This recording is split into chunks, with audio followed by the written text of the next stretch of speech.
Para po sa devotion natin patungkol sa soul sleep. Pag sinabi po nating soul sleep, ito po yung paniniwala na yung kaluluwa natin ay pagkatapos mong mamatay, matutulog yung kaluluwa mo, tapos gigising na lang, no? Sa muling pagbabalik natin, Panginoong Jesucristo. Now, magbibigay po ako sa inyo ng maraming mga verses, lalo na kung ikaw ay Kristiyano, na kapag ikaw namatay, yung kaluluwa mo, or yung spirit, no, to be precise, yung spirit mo ay hindi matutulog, kundi conscious. Ibig sabihin ng conscious, aware sa mga nangyayari. So, basically, pag namatay ka, yung spirito mo hihiwalay sa katawan, pero yung spirito mo hindi matutulog yan, aware yan. Alam niya lahat ng nangyayari. Sabi po rito sa Philippians chapter 1, 21-23, sabi po ni Apostol Pablo, "For to me to live is Christ, and to die is gain." So, yung pagkamatay, ito ay kapakinabangan. "If I am to go on living in the body, this will mean fruitful labor for me. Yet, what shall I choose? I don't know. I'm torn between the two. I desire to depart and be with Christ, which is better by far." So, sinasabi po rin Apostol Pablo sa verse 23, "Sapagkat ako'y naiipit sa pagitan ng dalawa.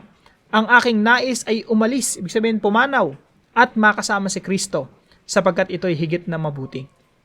So, ibig sabihin, pag namatay ka, automatic, kung ikaw ay Kristiyano, makakasama mo ang Panginoong Jesucristo. Hindi para matulog kapiling ang Panginoong Jesucristo, kundi maging aware sa presensya. You know what's happening. No? Hindi ka natutulog doon. Kasama mo ang Panginoong Jesucristo.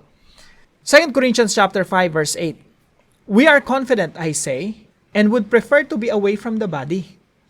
So, sa Tagalog po, kaya't kami ay nagtitiwala at nasisiyahan na mapalayo sa katawan. Ibig sabihin, mapalayo sa katawan, mamatay, tapos yung spirito ay makasama ng Panginoon. Sabi rito, at mapasatahanan na kasama ng Panginoon. Luke chapter 23, verse 43. Ito po yung isang nakapako doon sa krus, nakasama ng ating Panginoon Jesucristo, na nampalataya siya kay Jesus Christ. And sabi ni Jesus Christ, "Truly I tell you, today you will be with me in paradise." Katotohanang sinasabi ko sa iyo, ngayon ikaw ay makakasama ko sa paraiso. So, makakasama ni Jesus Christ yung taong nanampalataya sa kanya doon sa krus, hindi para matulog, kundi makipag-fellowship sa Panginoong Jesucristo. Merong ugnayan, merong communication, gising na gising. Luke 16:22-23. Ito na po yung pinag-usapan natin sa devotion natin, na may dalawang taong namatay, si Lazarus at isang mayaman. Pagkatapos nilang mamatay, pareho rin silang aware. Ibig sabihin, hindi sila natutulog, na nag-aantay na lang ng resurrection. Yung isa napunta doon sa paraiso, yung isa naman napunta sa pagdurusa.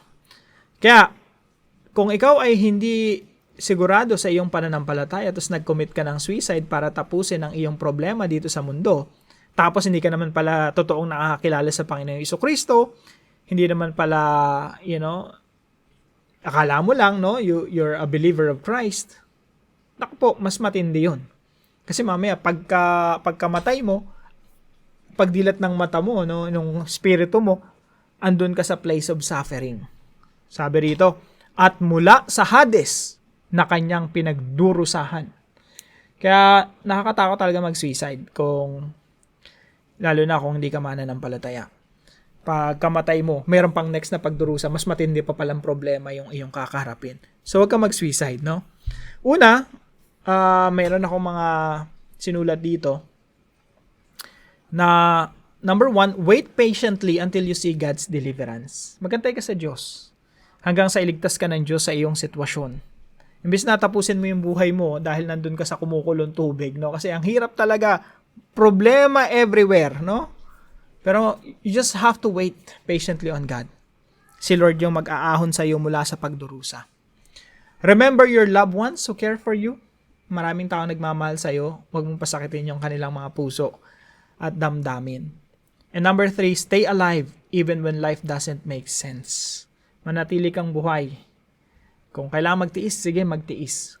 Hanggang sa ibigay sa iyo ng Diyos yung dahilan at mga plano niya kung bakit pinapanatili ka pa niyang buhay. So I hope meron po kayong natutunan sa devotion natin na ito at mas lalo tayong tumatag at tumibay sa ating pananampalataya sa ating Diyos. Dalayan ko po na ang bawat isa sa atin ay magkaroon ng lakas ng loob, suungin kahit anong problema.